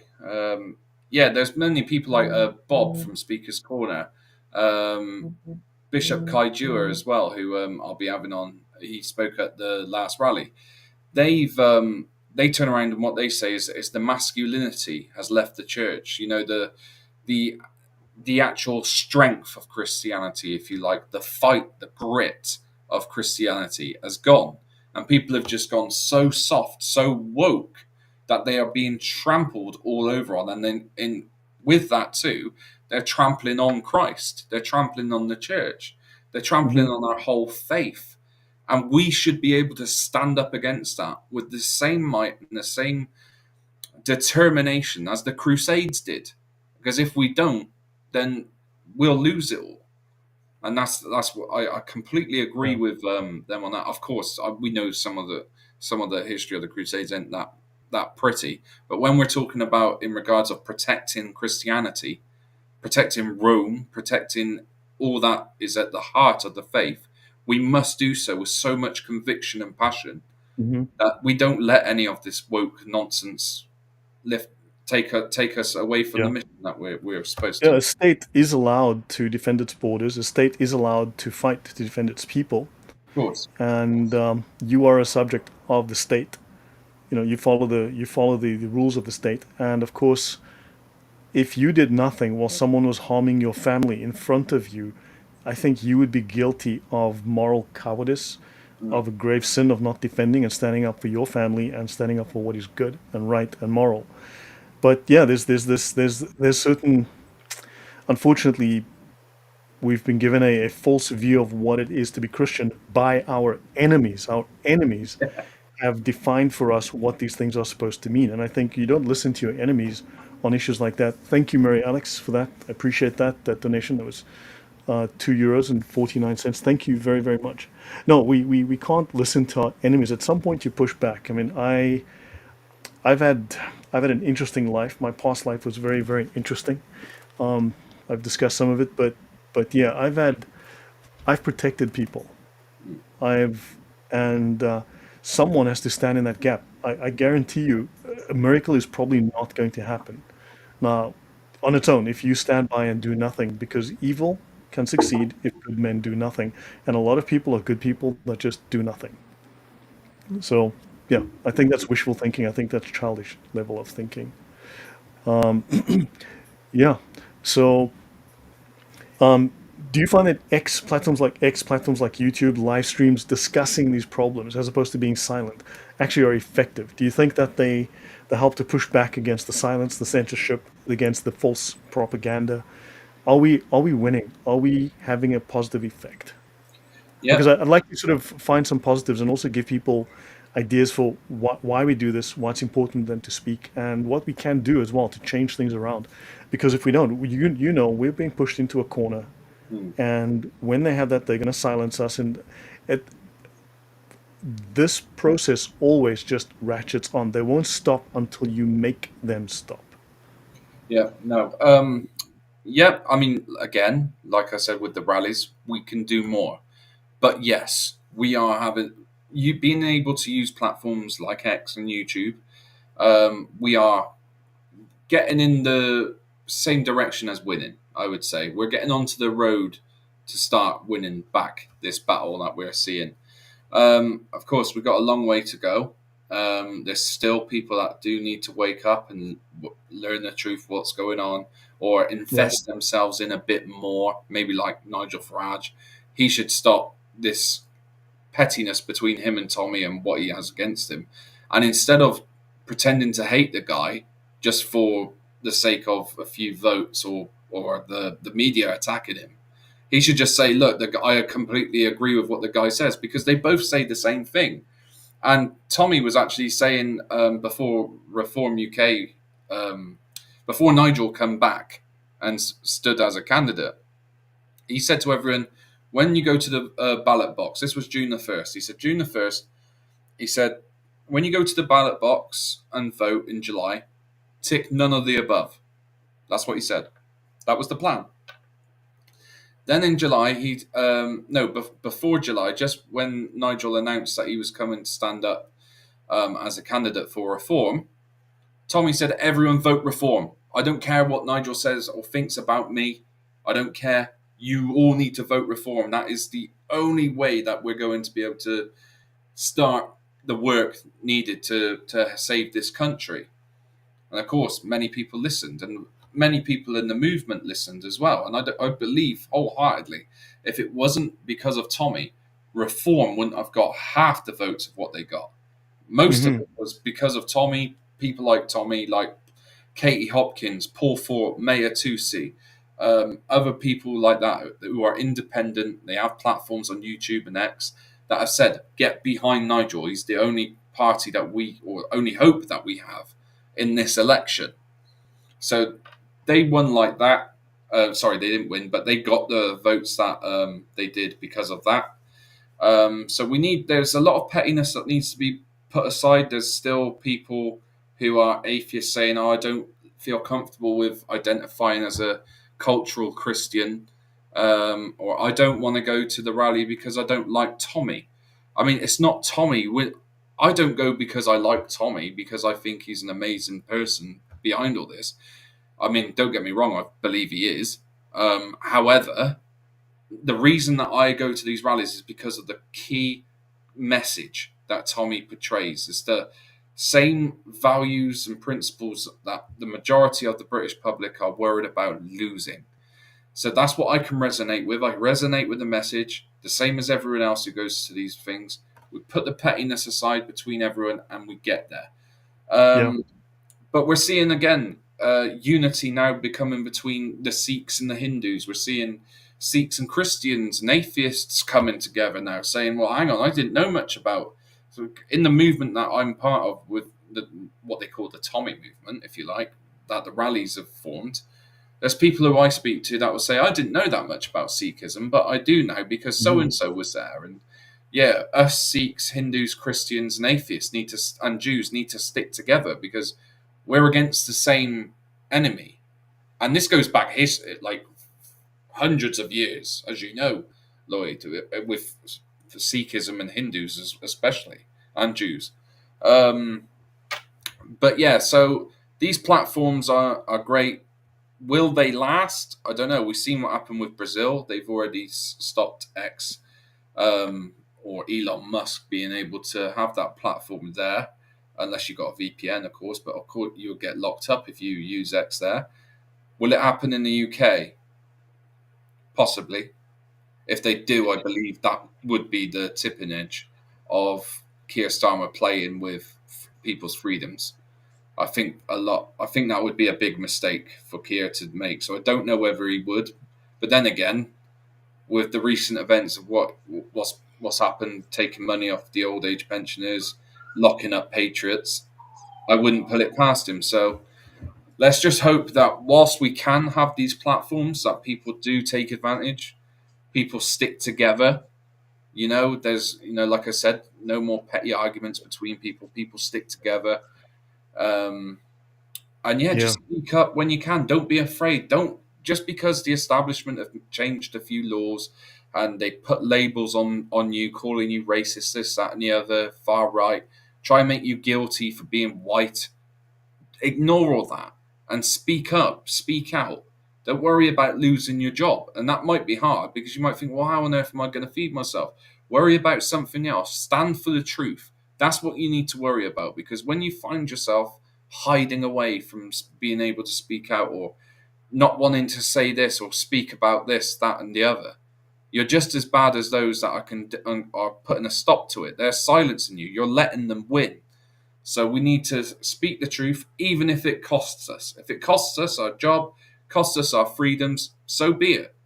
The more it happens, if everyone did that, this will be over within no time because eventually something has to give. Like you said, with rubber band, it has to break at some point. The more tension that happens, it has to break. So we got to No, I think so. Today continue. I watched this short talk by Bernadette Spofford, known as Bernie. She'd posted after the incident in Southport with the three girls who were harmed by this migrant. Remember, there was a false report that was carried by Channel 3 Now News that it was a Muslim migrant that committed the crime. Oh, right. Yeah. Yeah. And she published that. I mean, that was a legitimate news source that published it. Yeah. But she said, if this is true, she qualified. She said, if this is true, this is going to cause a backlash. Now, this is just an opinion. It is not an incitement to anything. She's No. saying if this is true. She didn't say this is true. There should be a backlash. She said if this is true. And then afterwards, when the reports were circulating that this report was false, she deleted it. And a Mm. few days later, the police came and arrested her aggressively, arrested her, put her in prison. She was sentenced Wow. for this tweet. I mean, this is a shocking episode, and obviously, this is an effort to intimidate others You'll as have to well. send me that because I'll. To make an example, I just dropped it in the chat. Let me just send this to you as well. I'll send you this link right now. In fact, I've just sent it to you right now, and it is a frightening story. I've just dropped you the link. So yeah, so what they can't arrest all of us. I mean, there is that. They can't Yeah. arrest all of us, but also I want to give people a story that I've told before. It's about the Ash conformity experiments. Now, of course, I may get one or two small details wrong, but there's a lot of bad science out there. I think we know by now that something like 50% of all scientific experiments of these papers that are out there are fraudulent. So there's a lot of fraudulent science, but this is a particular set of experiments that's been repeated reliably. So this guy takes, so Ash and his team, they take a bunch of students and other volunteers and other people who are unwitting, and they put them in a room and they look at the power of peer pressure and propaganda. So they put them in a room and they'll say, for instance, here's a duck, here's a bunny, and here's a horse on the board. And they'll point and they'll say, what animal is this? Right? They'll point at the bunny, and then the whole team, everyone else in the room goes, that's a horse. And then there's one guy who's not part of the experiment, who's not aware of what's going on, and he'll go, but that's a bunny. And what happens is shame and peer pressure forces him eventually to comply, to go along with the lie because I've of seen fear. this, something similar. Yeah. It's real. So what they found was it was actually very easy to get people to go along with the lie, Yeah. and people would deny the evidence of their eyes because they didn't want to offend, or there would be some sort of social cost or emotional price to pay, if they had to resist, if they had to become dissenters. So what he discovered was, what is interesting though, is the corollary of that, the opposite of that. He discovered that if one person, just one person, stood up, whether it's a crowd of five or a crowd of 10,000 or 10 million or 100 million, if one person stood up and said, no, that is a bunny, that is not a horse, you people are out of your minds, what happened is he discovered that the effect of the propaganda, the effect of the fake news that was being broadcast was reduced by 80%. Mm. So there was this had a massive effect on the ability to spread these kind of lies, but also that it woke up significant numbers of people. It snapped them up because someone took the lead. Other people were like, okay, yeah, I agree, and they suddenly snapped out of the spell. So the power of one voice is significant. That grain of sand, think of yourself as a grain of sand. Imagine two, three, 4 grains of sand in your gearbox. You're Yeah. not going to be a happy man. Those gears will grind. So, a lot of us, we are going to be the grains of sand in the gearbox. Be a grain of sand. Don't worry that you're not a desert, but seriously, if you're the grain of sand and you bring your friends along with you, you're going to grind those gears to a halt. And they know that the truth. Think about it. All of these ideologies, all of these crazy people, they're fighting against Christian doctrine at the end of the day. They're fighting against truth. They know exactly what it is that is reality, and that is truth, and that is Christianity, the mindset, the worldview that comes out of the Christian worldview. So they are the exact opposite. So look, just you've got to stand up, use your free speech, talk, Yeah. use X, use platforms, follow others, talk about it, share these things. Once these ideas are seen, they can't be unseen. They can be denied, but they can't be unseen. So, Force them to fight and react. So use your free speech. I just thought that would be your thoughts on that. We can wind down at this point, yeah. but yeah, That, your thoughts. that's a perfect analogy. That is, yeah. I've seen the same experiment go on. So it's a social experiment, isn't it? See how people's behaviour reacts to lies. But when you, like you said, when you have that one person who's willing to say, call out a spade for being a spade, it can Hmm. affect the whole dynamics of that behavior, if you like. So, yeah, no, that was a perfect way. And it's how we all should be. We should just stop being afraid now. if it costs us anything, if there are consequences to us speaking, then we got to take them as just take them on the head. And the more of us that do it, the less of us that can be put inside. Like you said, they can't lock us all up. So we need to, instead of waiting for the next protest to happen or the next stabbing to take place, which is quite worrying because if you look at it this way, Lloyd, we are one terrorist attack away from the whole West descending into chaos. You imagine if something like 9/11, something on the scale of 9/11 took place tomorrow. It wouldn't You just know, be America that would kick off. It would backtrack right here to the UK. It would go all across Europe look at because Southport. I think right now people are on edge because they're going after the children. The LGBTQ community is going after the children. The child molesters with scalpels are going after the children. And I think this is where people are starting to draw a line because they are seeing the mutilation that's occurring. FGM is bad, but that 5-year-old boy, chop off his willy. That 9-year-old girl, yeah, puberty blockers, and if she's older than that, chop off her breasts. But FGM is bad. Can't have that. But yeah, if you're white and Western, we can remodel your body with a scalpel. So I think at this point, I think we've reached kind of we're getting close to that edge, and I think they they're starting to lose some control. They lost control of the narrative. I think through platforms like X, even YouTube, even Facebook. Despite the censorship, I don't use Facebook. It's just I would get mass reported and banned on a regular basis. Was not worth it. I know that feeling. But which was crazy. But yeah, but I think I'm feeling optimistic for the first time in a long time. I'm not saying it won't get darker. I'm not saying it won't get bad. I'm not saying we're going to come out of this unscathed or peacefully necessarily. And the closer you get to the crunch, unfortunately, the more aggressive your response has to be. But we may be past the point of conversation in some contexts. So that's unfortunate, but that's how that is. But find your backbone, stand up for your culture. And I mean, look, bluntly, it's okay to be white, quite bluntly. And I say that because half my family's white. And So British. sorry. And British, because that's another thing they're doing Yep. here at the moment is they bring up slavery, and they seem to forget that the Britons were the first to abolish slavery, but we're getting the left, white people as well, the white politicians that will openly talk about how their ancestors were very bad people for the slave industry, and they'll condemn absolutely anything. They're tearing down statues. We've seen that during the COVID lockdowns in Hmm. Bristol, not too far from where I live. They tore down. I can't remember which statue it was, but they tore down a statue because he was linked to the slave trade. And then they were calling for Winston Well, Churchill. you know what? Muhammad was linked to the slave trade. Muhammad's wife was linked to the slave trade. Muhammad's followers were linked to the slave trade.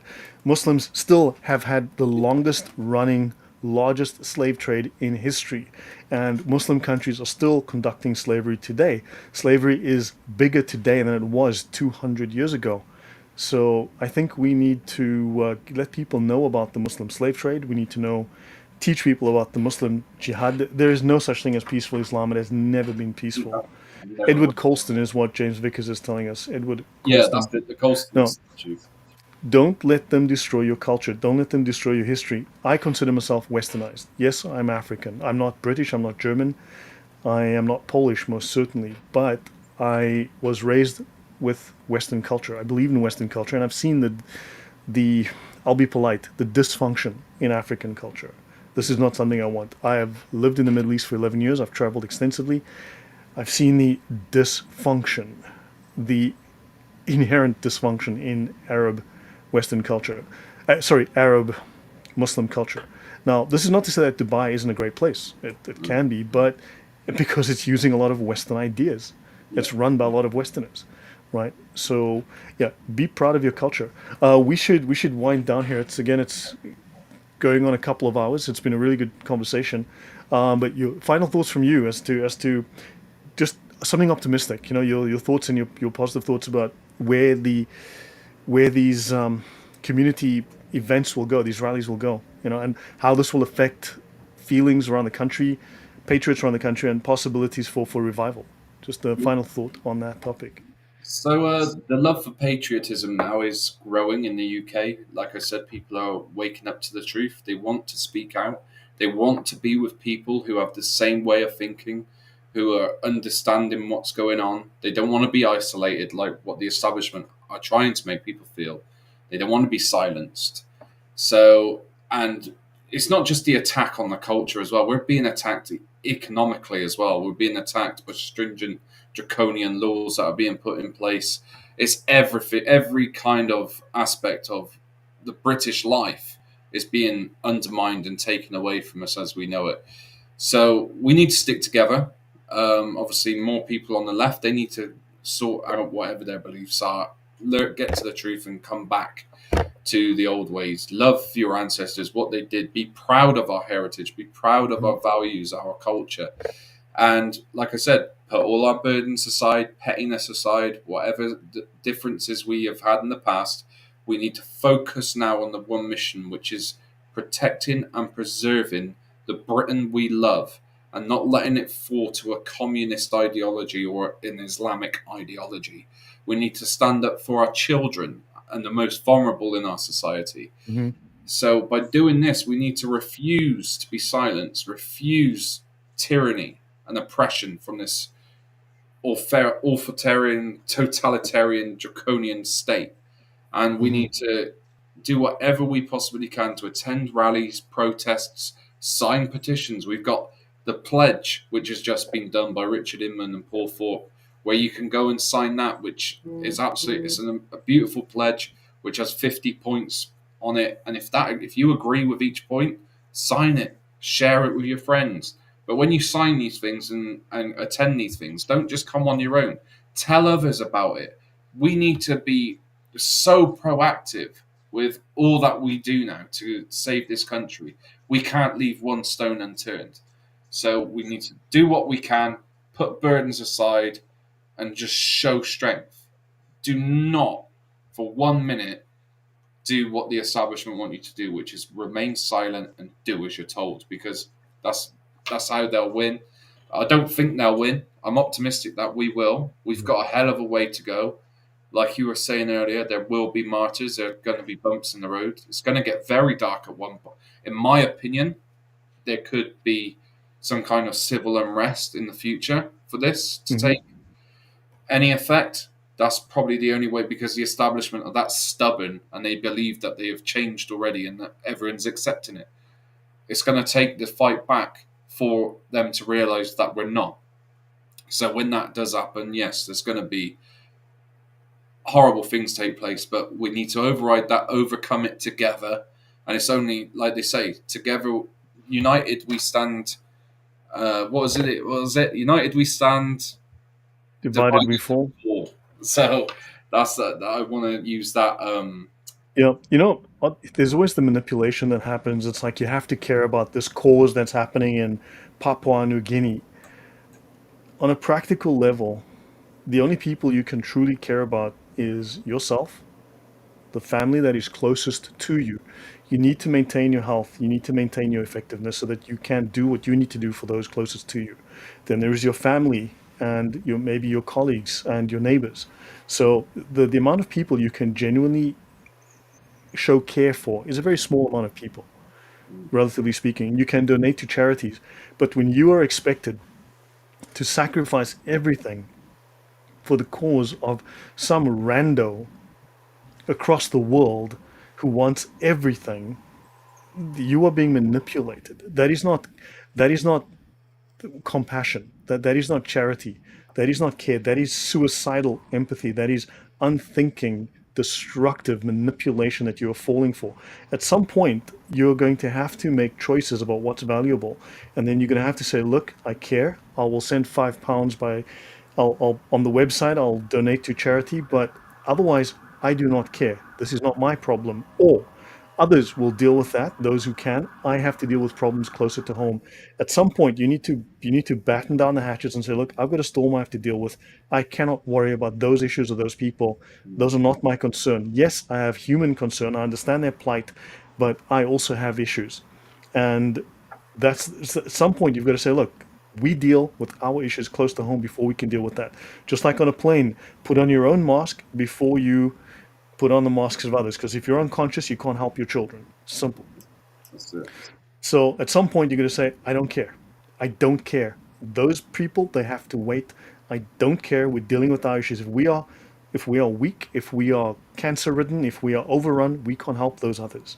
It's simple. We need to be strong so that we can help others. Otherwise, but also you need to be rational and smart and prudent. So yeah, at some point, and I say this cautiously, but also because I use a lot of sarcasm on the channel. But sometimes you got to find your inner asshole and you've got to connect with him. So yeah, final word. Final word. Sorry. Yeah, final words. And always remember, guys, Christ is already victorious. He's already won. So as a Christian, we have got nothing to lose and nothing to worry about anyway. So don't take things too seriously in regards of threats or anything like that. Just remember, Christ is already victorious. We're already saved. Everything's gonna be great eventually. Yeah, Binu thinks we're racists. Um, because Binu wants free money. Binu wants free house. Binu wants a white woman. Binu wants, he wants a free medical, assistance card. He wants a free cell phone because Binu wants white people to pay for his life. And he wants everyone So yeah, to look, visit. they try to shame you. They're going to try to shame you, right? It's very simple. You've got a black guy from Africa talking to a white guy from the UK. I don't think he's a racist, and I'm not a racist. We're discussing genuine issues. We're discussing people from the third world who are abusing the charity, the compassion of others, and you've got governments who, of course, are neglecting their duties. So look, without yeah, I don't didn't want to turn this into a long polemic, so we'll leave it at that. But guys, sometimes you have to think about yourself, your people. These are tribalists, right? And when they're in power, they're going to think about their tribe only, and that you will be discarded. You will be a fourth class citizen. At some point, you need to think about yourself because they forced you into that position. And desperate times, desperate measures, and also you need to understand you're being manipulated. At some point, learn to say no. Learn to say no. That's wrong. Simple. That is wrong. No. Done. End of discussion. So, guys, we leave it at that. And in fact, Matt, you know what? Matt Walsh just came out of the movie "Am I Racist?" You know, um, remember we showed the graphs a couple of days ago. We did the talk, and I showed the graphs. White people are the least racist group on the planet. The most racist are people like Binu from India. India turns out to be apparently be the most racist single group in the world, and then of course black people. You know, yeah, they and you look at the in-group preference. Look at white people; they treat everyone fairly, and then you look at the other groups. They have vast disparities in how they view other groups, and white people always the ones who are getting the short end of the stick. The research is there, but of course, it's something you can't talk about because, well, uncomfortable facts. But guys, yeah, thank you. I've banned Bino. He Well, can get. thank you for having me on again, Lloyd. It's a pleasure. Obviously, I'll be on the next stream with Thunderous One, so I'll be looking forward to that. Yeah. So take care, guys. See you all. Thank you very much. See you guys in a couple of weeks. Take care.